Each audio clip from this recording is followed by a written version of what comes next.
अस्सलाम वालेकुम नाजरीन, आप देख रहे हैं INN चैनल। मैं हूं शेख अहमद अली। इस न्यूज़ बुलेटिन में आइए नज़र डालते हैं दिन भर की बड़ी खबरों पर। शहर हैदराबाद के कई इलाकों में कल शब हुई बारिश के बाद सड़कें झील में तब्दील हो गई। ग्रेटर हैदराबाद के नशीबी इलाके ज़ेरे आब आ गए। यूसुफगुड़ा, कृष्ण नगर, वेंगलराव नगर, बेगमपेट, MS मख्ता और फिल्म नगर में नशीबी इलाकों में बारिश का पानी दाखिल हो गया। खैरताबाद में दरख्त की शाख टूट गई, जिससे गाड़ी चलाने वालों को मुश्किलात का सामना करना पड़ा। सड़कों पर घुटने भर पानी की वजह से Secunderabad, Madhapur, Kondapur, JNTU, Panjagutta, Khairatabad, jubilee hills और बंजारा हिल्स में ट्रैफिक मजदूर हो गई। गाड़ियां कई किलोमीटर तक दूर फंसी रहने से गाड़ी सवारों को मुश्किलात का सामना करना पड़ा। शदीद बारिश की वजह से राजेंद्र नगर, बोराबंडा, चारमीनार समेत कई इलाकों में बिजली की सप्लाई बंद हो गई। सड़कों पर पानी को रोकने के लिए डिजास्टर मैनेजमेंट टीमें तैनात की गई थी। इसी दौरान महकमे मौसमियात ने कहा कि आइंदा 24 घंटों के दौरान अजला, आसिफाबाद, मंचरियाल, निर्मल, जगतियाल, राजन्ना सिलसिला, करीमनगर, पेद्दापल्ली, जयशंकर, भोपालपल्ली, मुलुक और भद्रादरी कुत्तागुड़म के बाज़ मकामात पर शदीद बारिश का इम्कान है। महकमे ने अपनी रिपोर्ट में कहा कि आइंदा 48 घंटों के दौरान चंद अजला में बाज़ मकामात पर गरज और चमक के साथ बारिश होगी। 29 जून तक तेलंगाना के कई मकामात पर हल्की ता औसत या फिर गरज और चमक के साथ बारिश का इम्कान है।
BRS सरबराह व वज़ीर आला तेलंगाना के चंद्रशेखर राव पीर से महाराष्ट्र का 2 रोज़ा दौरा करेंगे। वो पड़ोसी रियासत के पिंढारपुर और तुलजापुर की मनादिर में खुसूसी पूजा करेंगे। बाद अज़ां जलसे से भी खिताब करेंगे। वज़ीर आला तेलंगाना मुल्क की सियासत में मियारी तब्दीली के अज़्म के साथ गुज़िश्ता कुछ अरसे से इस मगरबी रियासत में BRS की तौसीक़ की इक़दाम कर रहे हैं। उसी के हिस्से के तौर पर वो महाराष्ट्र का दौरा करेंगे। उनके साथ कई वज़रा, अरकान असम्बली, अरकान काउंसिल और दीगर अवामी नुमाइंदे होंगे। वज़ीर आला पीर की सुबह 10 बजे हैदराबाद से बज़रिए कार महाराष्ट्र के लिए रवाना हुए। शाम को शोलापुर पहुंचे और रात को वहीं क़याम करेंगे। वज़ीर इंफॉर्मेशन टेक्नोलॉजी KT रामाराव की ज़ेर क़यादत टीम हैदराबाद वापस हो गई है। तारक रामाराव, अरकान पार्लियामेंट रंजीत रेड्डी और प्रभाकर रेड्डी के साथ रियासती दारुल हुकूमत वापस हुए। अपने दौरे के एक हिस्से के तौर पर KTR ने 3 मरकजी वज़रा से मुलाकात की। वज़ीर दिफा राजनाथ सिंह, मरकजी वज़ीर शहरी तरक्की हरदीप सिंह पुरी और मरकजी वज़ीर तिजारत पीयूष गोयल से उनकी अलहदा मुलाकातें हुई। तारक रामाराव ने राजनाथ सिंह से हैदराबाद के कई इलाकों में दिफा की अराजियात रियासती हुकूमत को हवाले करने के मसले पर तबादला ख्याल किया। हरदीप सिंह पुरी से उन्होंने हैदराबाद मेट्रो के दूसरे मरहले की इजाज़त देने की अपील की। उन्होंने पीयूष गोयल से तेलंगाना से इजाफी 20 लाख टन चावल हासिल करने के मसले पर तबादला ख्याल किया। तारक रामाराव मरकजी वजीर दाखिला अमित शाह से मुलाकात नहीं कर सके। वजीर दाखिला के दफ्तर के ओहदेदारों ने उन्हें मुतला किया कि मणिपुर वाक़यात पर ऑल पार्टी कॉन्फ्रेंस के पहले से तयशुदा प्रोग्रामों में ताख़ीर की वजह से ये मुलाकात नहीं हो सकेगी। वजीर IT तारक रामाराव ने शहर के नवाही इलाके कोंगरा कला में फॉक्सकॉन मैन्युफैक्चरिंग प्लांट की तामीर में पेश रफ्त पर मसरत का इजहार किया। सोशल मीडिया के अहम प्लेटफॉर्म ट्विटर पर सरगर्म KT रामाराव ने अपने ट्विटर हैंडल के जरिए एक वीडियो पोस्ट की। एक महीना पहले इस डिजिटल मैन्युफैक्चरिंग प्लांट की संग बुनियाद तकरीब रखी गई थी। वजीर मौसूफ ने इस प्रोजेक्ट की तरक्की की सताइश की।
वजीर सेहत हरीश राव ने आज सिद्दीपेट के रहतू बाजार का अचानक मायना किया। उन्होंने वहां पर किसानों से बातचीत करते हुए रहतू बाजार में उन्हें फराहम की जाने वाली सहूलतों के बारे में तफसीलात हासिल की। उन्होंने किसानों से पूछा कि क्या रहतू बाजार में मजीद सहूलतों की उन्हें ज़रूरत है। हरीश राव ने एक खातून किसान से भी बात की। किसानों ने उनके दौरे पर मसरत का इजहार करते हुए रहतू बाजार में हुकूमत की जानिब से फराहम की जाने वाली सहूलतों पर इजहार इत्मीनान किया। सदर PCC रेवंत रेड्डी ने इल्ज़ाम लगाया कि KCR की गद्दी छीने जाने के खौफ से वजीर IT KT रामाराव दिल्ली की गली गली घूम रहे हैं। उन्होंने कहा कि KTR का दौरा कौमी दारुल-हुकूमत कंटोनमेंट की सड़कों, मेट्रो रेल या रियासत के मफादात के लिए नहीं था, बल्कि अपने अरकान खानदान की कंपनियों पर इम्कानी IT दावों के पस मंजर में उन्होंने दिल्ली का दौरा किया। रेवंत रेड्डी ने कहा कि IT के दावों के दौरान कई खुफिया आसाजात का पता चला।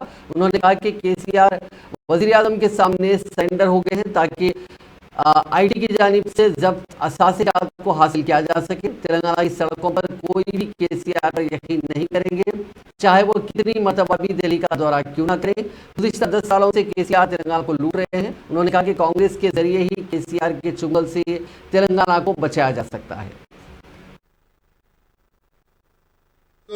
కాంగ్రెస్ పార్టీలో చేరి రాజేంద్ర నగర్ లో కాంగ్రెస్ పార్టీని గెలిపించడానికి ముందుకు వచ్చినందుకు మనస్ఫూర్తిగా మీకు అందరికీ స్వాగతం పలుకుతున్నా, అభినందిస్తున్నా। మరి 2014 ఎన్నికల సందర్భంగా చంద్రశేఖరరావు గారు మా మైనారిటీ సోదరులకు హామీ ఇచ్చిండు, అధికారంలోకి వచ్చిన 4 నెలల్లోపు 12% మైనారిటీలకు రిజర్వేషన్ ఇస్తాను। ఇవాళ 9 సంవత్సరాలు పూర్తి చేసుకున్న 12% దేవుడు ఎరుగు, 4% రిజర్వేషన్లు సుప్రీంకోర్టులో కేసు ఉంటే భారతీయ జనతా పార్టీ అమిత్ షా గారు తెలంగాణ రాష్ట్రంలో చేవేళ్ల గడ్డ మీద నిలబడి మైనారిటీలకు ఇచ్చిన రిజర్వేషన్లు మేము రద్దు చేస్తామని మాట్లాడితే ఈ రాష్ట్ర ముఖ్యమంత్రి కనీసం ఒక్క మాటైనా మాట్లాడలేదు। చంద్రశేఖరరావు సంగతి మనకు తెలుసు, అతను మోసగాడు, మైనారిటీలను మోసం చేస్తాడని మనకందరికి స్పష్టత ఉంది। కానీ మైనారిటీల హక్కుల కోసమే పుట్టిన పార్టీ అని చెప్పుకుంటున్న MIM असदुद्दीन ओवैसी ఎందుకు చంద్రశేఖరరావును ప్రశ్నిస్తలేడు? हमारे मुसलमान भाइयों से मेरा एक ही गुजारिश है, बार बार MIM को जिताए, असद साहब को, बारिस्टर साहब को आप MP बना के दिल्ली भेजे। मगर कांग्रेस पार्टी ने जो 4% मुसलमानों को कांग्रेस पार्टी लो చేరి राजेंद्र नगर BRS के बागी जूपली कृष्णराव और साबिक रुकने पार्लियामेंट श्रीनिवास रेड्डी कांग्रेस पार्टी में शामिल होने के अपने ऐलान से पहले पीर को इम्कान है कि नई दिल्ली में कांग्रेस कायद राहुल गांधी से मुलाकात करेंगे। सदर PCC रेवंत रेड्डी और दीगर सरकर्दा कायदीन राहुल गांधी से बीआरएस के बागियों की मुलाकात के मौके पर मौजूद होंगे। कृष्णा राव और श्रीनिवास रेड्डी के हामी भी इस मौके पर मौजूद होंगे। तवक्को है कि इस मुलाकात के बाद ये दोनों कायदीन कांग्रेस पार्टी में शमूलियत का ऐलान प्रेस कॉन्फ्रेंस मुनक्किद करते हुए करेंगे। पार्टी की मरकजी क़यादत के साथ तेलंगाना कांग्रेस के कायदीन का अहम इजलास पीर को होने वाला है। इस इजलास में बीआरएस के बागियों की कांग्रेस में इम्कानी शमूलियत के बारे में तबादला ख्याल किया जाएगा। मरकजी क़यादत ने गैर मुनक़सिम खम्मम और महबूबनगर अजला के अहम कायदीन को दिल्ली तलब किया है। वो 2 जुलाई को खम्मम में होने वाले राहुल गांधी के जलसे में रस्मी तौर पर कांग्रेस में शामिल हो जाएंगे। मुखालिफ पार्टी सरगर्मियों पर अप्रैल में दोनों कायदीन को बीआरएस से मुअत्तल कर दिया गया था। बीजेपी के कौमी सदर जेपी नड्डा ने कहा कि कई अफराद की जान की कुर्बानियों से तेलंगाना की तश्कील अमल में आई थी, लेकिन नई रियासत में सिर्फ चंद्रशेखर राव के खानदान में खुशहाली आई।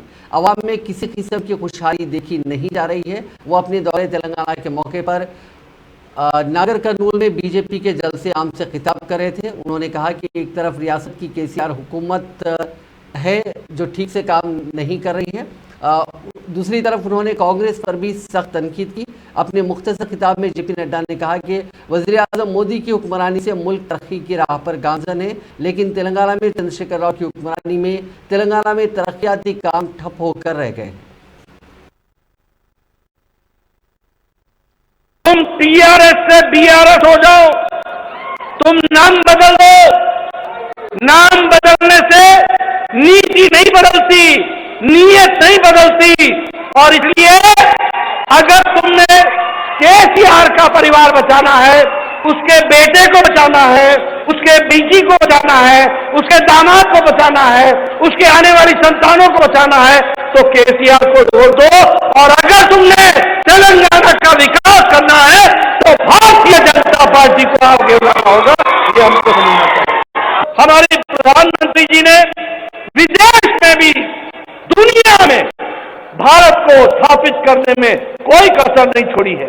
आज दुनिया में कोई ऑस्ट्रेलिया का प्रधानमंत्री कहते हैं Modi you are the boss, कोई कहते हैं यू आर दी हीरो, कोई कहते हैं you are the global leader, कोई कहते हैं you are reformer in chief.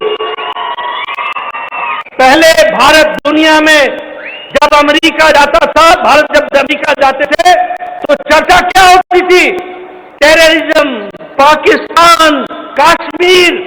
अभी प्रधानमंत्री मोदी जी गए थे, किसी ने चर्चा पाकिस्तान की नहीं की, विकास की, डेवलपमेंट की और विकास को आगे बढ़ाया। आज शाम को प्रधानमंत्री मोदी जी अमेरिका की यात्रा और इजिप्ट की यात्रा से लौटेंगे। आज ही उनको इजिप्ट का सर्वोच्च सम्मान के साथ उनका स्वागत हुआ है इजिप्ट में। और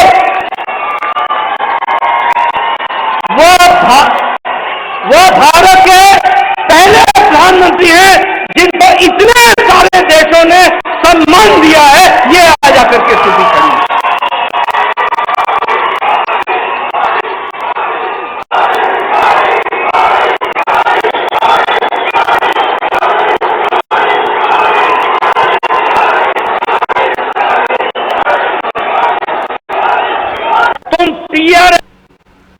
सदर रियासती बीजेपी बंडी संजय ने इल्जाम लगा कि चीफ मिनिस्टर चंद्रशेखर राव कांग्रेस के 30 इम्कानी उम्मीदवारों को रकम फराहम कर रहे हैं, जिसका मकसद बीजेपी को रियासत में कामयाबी से रोकना है। उन्होंने कहा कि हर माह चीफ मिनिस्टर कांग्रेस के 29 इम्कानी उम्मीदवारों को रकम फराहम कर रहे हैं, क्योंकि केसीआर जानते हैं कि कांग्रेस उम्मीदवार कामयाबी के बाद बीआरएस में शमूलियत इख्तियार करेंगे, इसलिए वो कांग्रेस के उन कायदीन को रकम फराहम कर रहे हैं। उन्होंने कहा कि पार्टी के सरकर्दा कायदीन वेंकट रेड्डी और जाना रेड्डी का ये कहना है कि बीआरएस और कांग्रेस आइंदा इंतखाबात मिलकर लड़ेंगे। उन्होंने इस यकीन का इजहार किया है कि चाहे जितनी भी साजिशें क्यों ना हो, बीजेपी इंतखाबात में कामयाबी हासिल करेगी, क्योंकि बीजेपी ही बीआरएस की मुतबादिल है।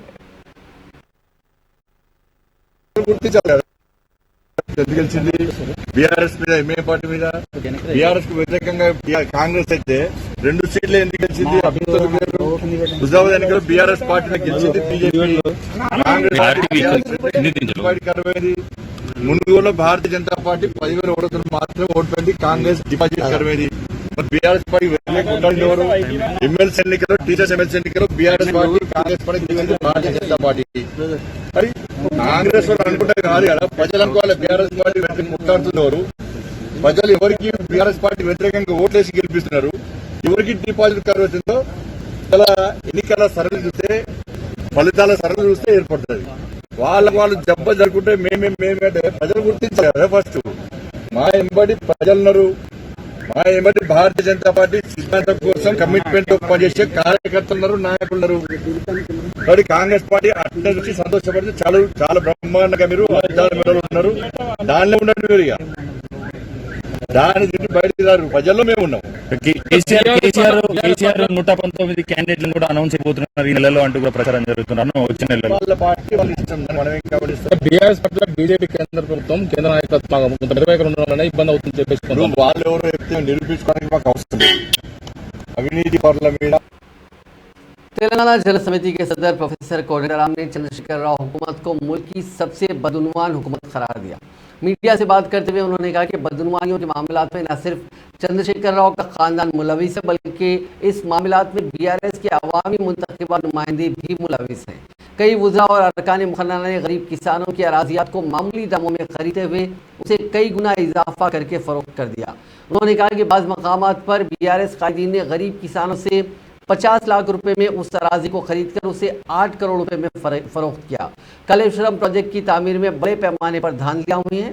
इस प्रोजेक्ट के जरिए सैकड़ों करोड़ रुपए चंद्रशेखर राव के खानदान के जेबों में चले गए। इसके अलावा मिशन भागीरथ और दीगर स्कीमात में भी काफ़ी धांधलियां हुई हैं, जिससे सिर्फ टीआरएस कायदीन को फायदा हुआ। कोदंडराम ने कहा कि चंद्रशेखर राव ने एक भी वादे को पूरा नहीं किया। तेलंगाना तहरीक के दौरान दलित को चीफ मिनिस्टर बनाने का वादा करते हुए उसे पूरा नहीं किया। हुकूमत के खिलाफ आवाज़ उठाने वाले और हुकूमत की पॉलिसियों और फैसलों पर सवाल करने वालों को पुलिस के जरिए दबाया जा रहा है। तेलंगाना में डिप्लोमा इंजीनियरिंग और नॉन इंजीनियरिंग के अलावा एग्रीकल्चर डिप्लोमा कोर्सेज में दाखिलों के लिए मुनक़िदा टीएस पॉलीसेट के पहले मरहले की काउंसलिंग की सीटों को अलॉट कर दिया गया है। State council for technical education ने रियासत भर के 116 पॉलिटेक्निक कॉलेजेस में 21,367 सीटों को भर्ती किया, जिनमें 56 सरकारी पॉलिटेक्निक कॉलेजेस की 13,321 सीटों में 11,648 सीटों को पूरा किया गया। सरकारी सतह पर 1,673 सीटें बाकी रह गई हैं। इसी तरह 60 खानगी पॉलिटेक्निक कॉलेजेस में 16,075 सीटों के मिनजुमला 9,719 सीटों को पुर किया गया। खानगी कॉलेजेस में मजीद 6,356 सीटों को पुर करना बाकी है। ओहदेदारों ने बताया कि पहले मरहले के तहत 8,029 सीटों को पुर करना था। ताहम इस मरतबा पॉलिटेक्निक में ज़्यादातर तलबा कंप्यूटर कोर्सेज में दाखिले को तरजीह दी है। ओहदेदारों ने बताया कि सीटें पाने वाले उम्मीदवारों को 29 जून तक मुताल्लिका कॉलेजेस में सेल्फ रिपोर्टिंग की हिदायत दी गई है, जबकि 1 जुलाई से खतई मरहले की काउंसलिंग मुनक़िद होगी, जिसमें बाकी बचने वाली सीटों को पुर किया जाएगा। हाइड्रोलिक जैक का इस्तेमाल करते हुए इमारत को ज़मीन से ऊंचा उठाने की कोशिश के दौरान इमारत एक तरफ झुककर उससे मुतसिल इमारत से जा मिली, जिससे दोनों इमारतों के मुनहदिम हो जाने का खदशा पैदा हो गया। ताहम जीएचएमसी के अहदेदारों ने फौरी हरकत में आते हुए हाइड्रोलिक जैक से उठाई गई इमारत को मुनहदिम करने की कार्रवाई शुरू की। यह वाक़या शहर हैदराबाद के खुतबुल्लाहपुर सर्कल के श्रीनिवास नगर में पेश आया। जीएचएमसी के अहदेदारों के इमारत को जैक G+2 इमारत है, इसे जक लगाते हुए ऊंचा उठाने के लिए इमारत के मालिकीन की जानिब से कोई इजाज़त खबरजी हासिल नहीं की गई थी। दो इमारतों के मिल जाने की इत्तला के फौरी बाद जीएचएमसी के अहदेदार डिजास्टर रिस्पॉन्स फोर्स की टीमों को उस मकाम पर मुंतकिल करते हुए उस इमारत में मुकीम अफराद और उसमें मौजूद सामान को हिफाजत के साथ बाहर निकाल लिया और इस इमारत को बहुत ही एहतियात के साथ मुनहदिम करने की कार्रवाई शुरू की गई। इस इमारत के करीब किसी को भी आने नहीं दिया गया और वहां पुलिस को तैनात किया गया।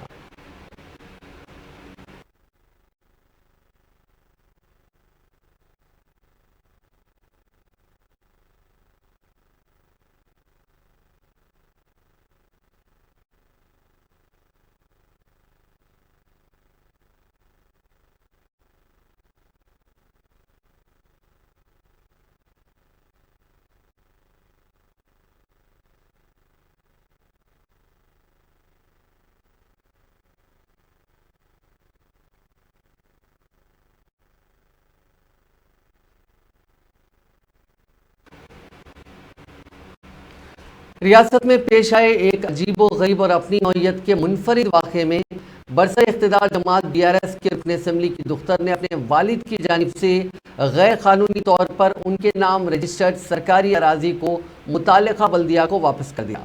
तफसीलात के मुताबिक जनगांव असम्बली हल्के से नुमाइंदगी करने वाली BRS रुकन असम्बली मुत्ती रेड्डी यादगिरी रेड्डी ने चंद दिन कबल सिद्दीपेट के चिरियाल बल्दिया के हदूद में आने वाले एक तालाब की 1200 गज जमीन को अपनी दुख्तर तुलजा भवानी रेड्डी के नाम रजिस्टर करवाया था। ताहम आज तुलजा भवानी ने उस अराजी को लगाई गई हिसारबंदी को तोड़कर ऐलान कर दिया कि उनके वालिद ने इस अराजी को गैर कानूनी तौर पर उनके नाम रजिस्टर किया था, जिसे वो चिरियाल बल्दिया को वापस कर रही हैं। उन्होंने ये भी वाज़ेह किया कि मुस्तकबिल में इस ज़मीन पर किसी किस्म का तनाज़ा बाकी ना रखने के लिए वो अदालत के ज़रिए इसके दस्तावेज़ात बल्दिया को पेश करेंगी। तुलजा भवानी ने कहा कि वो अपने वालिद की इस हरकत पर बल्दिया और अवाम से मुआज़रत क़ाबिल हैं। उन्होंने इस अराजी पर एक बोर्ड भी लगा दिया जिस पर उन्होंने अवाम से माफ़ी मांगी है।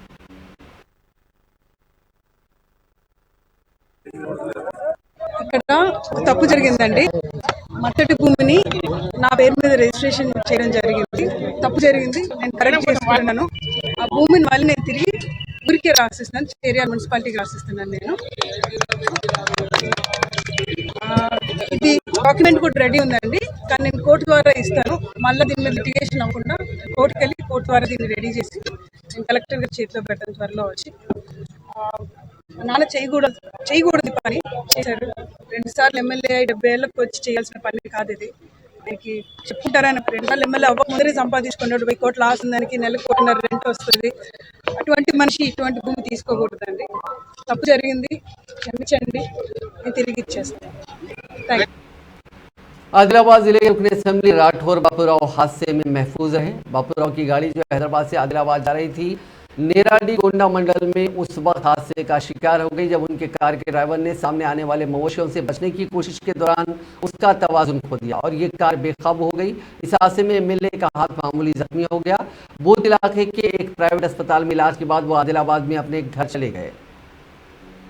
आंध्र प्रदेश के तिरुमा में 5 साल लड़के पर हमला करने वाले शेर को महकमे जंगलात के अहदेदारों ने शेषाचलम के जंगलात में छोड़ दिया। इस शेर को 2 दिन के ऑपरेशन के बाद पकड़ने में महकमे जंगलात के अहदेदारों ने कामयाबी हासिल की थी।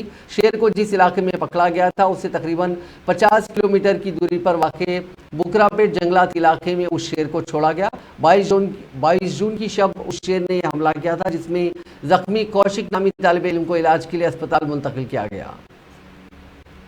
विशाखापट्टनम में वाक़ इंदिरा गांधी जू में शेरनी की मौत हो गई। चिड़ियाघर के क्यूरेटर ने इंकशाफ किया कि शेरनी ने, जिसकी शिनाख्त 22 साला जानकी के तौर पर की गई है, इसकी कई माह से सेहत ख़राब थी। इसको सियाल ग़िज़ा के साथ दवाएं भी दी जा रही थी, लेकिन कोई नतीजा नहीं निकला। उन्होंने कहा कि बढ़ती उम्र के मसाइल की वजह से शेरनी की मौत हो गई। तेलंगाना के जगतियाल जिले में दिन दहाड़े एक नौजवान के कत्ल की वारदात पेश आई। इसको नामालूम अफराद ने सड़क पर सरेआम चाकू से हमला करते हुए बेदर्दी से कत्ल कर दिया। जगतियाल जिले के बीरपुर मंडल के तिंगूर गांव में वंशी नामी नौजवान का नामालूम अफराद ने चाकू से हमला कर दिया, जिससे उसकी मौत हो गई। वाक़े की मुकम्मल तफसीलात का अभी पता नहीं चल सका।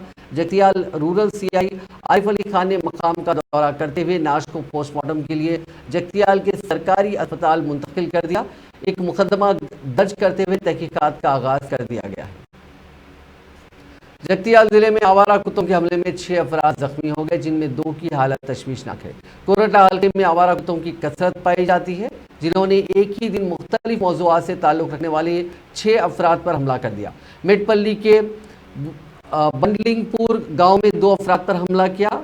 मक्का पेट में 2 अफराद और सीतक्कापल्ली में 2 अफराद पर हमला किया गया। तमाम जख्मियों को इलाज के लिए जगतियाल के सरकारी दवाखाने और मेटपल्ली के दवाखाना मुंतकिल किया गया। डॉक्टर्स ने कहा कि 2 की हालत तशवीशनाक है। जिले कर्नूल में पेश आए सड़क हादसे में 3 अफराद हलाक और दीगर 14 अफराद शदीद जख्मी हो गए। यह हादसा जिले के कोडुमुरू इलाके में इतवार की सुबह की अवलीन सातों में उस वक्त पेश आया जब आइचर गाड़ी और बोलेरो गाड़ी के दरमियान तसादुम हो गया। हादसा इतना शदीद था कि 3 अफराद हलाक हो गए और दीगर 14 जख्मी हो गए।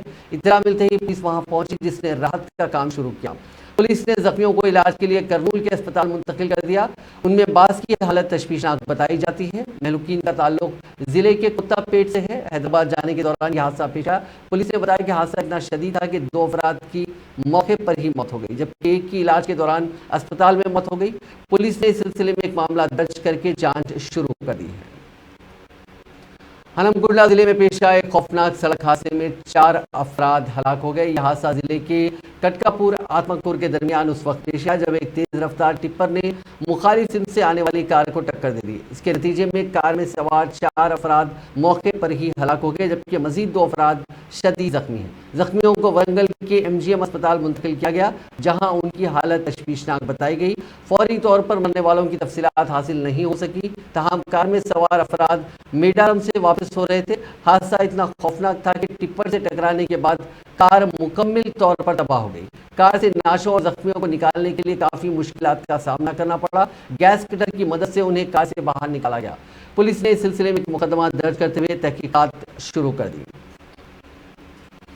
वज़ीर-ए-आज़म नरेंद्र मोदी के मिस्र के सरकारी दौरे का आज दूसरा दिन है और उन्हें सदर अब्दुल फताह अल सीसी ने मिस्र के आला तरीन एजाज ऑर्डर ऑफ द नाइल से नवाजा। वज़ीर-ए-आज़म को दिया जाने वाला यह अवार्ड किसी भी मुल्क का 13वां आला तरीन सरकारी एजाज है। ऑर्डर ऑफ द नाइल को मिस्र ने 1915 में मुतारिफ कराया था, फिर इसे मिस्र के सुल्तान हुसैन कामिल ने कायम किया। 1953 में बादशाहत के खात्मे और मिस्र के जमहूरिया बनने के बाद ऑर्डर ऑफ द नाइल को मुल्क के आला तरीन एजाज के तौर पर दोबारा तश्कील दिया गया। ये एजाज उन सरबराहान ममलिकत शहजादों और नायब सदूर को दिया जाता है जो मिस्र या इंसानियत के लिए गिरां कदर खिदमत अंजाम देते हैं। ये खाली सोने की हार की तरह है और 3 मुरब्बा सोने के टुकड़ों पर मुश्तमिल है। इस पर फेरोजी और रूबी से सजे गोल सोने के फूल की 3 इकाइयाँ एक दूसरे से जुड़ी हुई हैं। इसी दौरान वज़ीर-ए-आज़म नरेंद्र मोदी ने मिस्र के दौरे के दौरान काहिरा में अल हकीम मस्जिद का मुशाहिदा किया। मिस्र के वज़ीर सयाहत डॉक्टर मुस्तफ़ा वज़ीरी ने वज़ीर-ए-आज़म का खैर मक़दम किया। वज़ीर-ए-आज़म ने बोहरा कम्युनिटी के कायदीन से भी मुलाकात की, जो इस फातिमिया दौर की शिया मस्जिद के रखरखाव में सरगर्मी से शामिल हैं।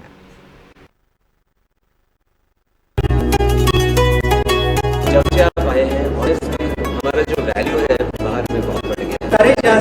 समोसा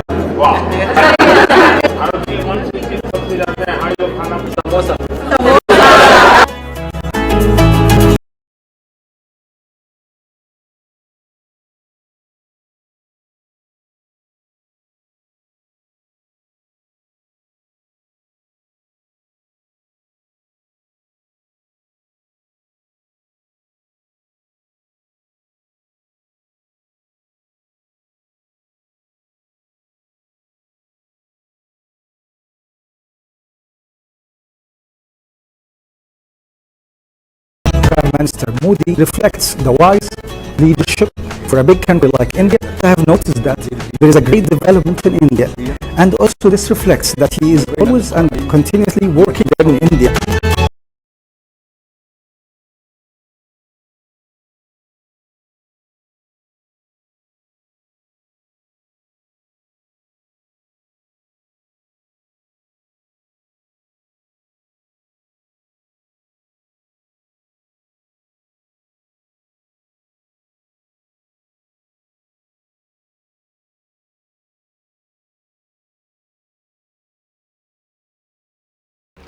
मगरबी बंगाल के बांकोड़ा के ओंदा में एक ट्रेन हादसा पेश आया जिसमें 2 माल बरदार ट्रेनें आपस में टकरा गईं। इसके बाद कई डिब्बे पटरी से उतर गए। वाक़े में एक ड्राइवर जख्मी हुआ है जबकि प्लेटफॉर्म और सिग्नल रूम को नुकसान पहुंचा। हादसा इतवार की सुबह पेश आया। रिपोर्ट के मुताबिक हादसे के दौरान एक इंजन समेत 6 डिब्बे पटरी से उतर गए। सुबह 4 बजे के करीब पेश आने वाले इस वाक़े की वजह से आदरा खड़गपुर ब्रांच पर ट्रेनों की आमद और रफ्त में खलल पड़ा। मकामी ज़राए के मुताबिक बांकुड़ा से आने वाली एक और मालबरदार ट्रेन ओडा रेलवे स्टेशन के करीब लूप लाइन पर खड़ी मालबरदार ट्रेन के पिछले हिस्से से टकरा गई। मौके पर पहुंचकर अहलकारों ने ड्राइवर को बचाया। इस वाक़े के सिलसिले में ताहाल रेलवे की तरफ से कोई बयान जारी नहीं किया गया। मकामी लोगों के मुताबिक एक चलती माल बरदार ट्रेन स्टेशन पर खड़ी माल बरदार ट्रेन से टकरा गई थी। तसादुम इतना शदीद था कि चलती ट्रेन का इंजन ठहरी हुई ट्रेन के ऊपर चढ़ गया। नाज़रीन, इस न्यूज़ बुलेटिन में बस इतना ही। आप देखते रहिए INN चैनल।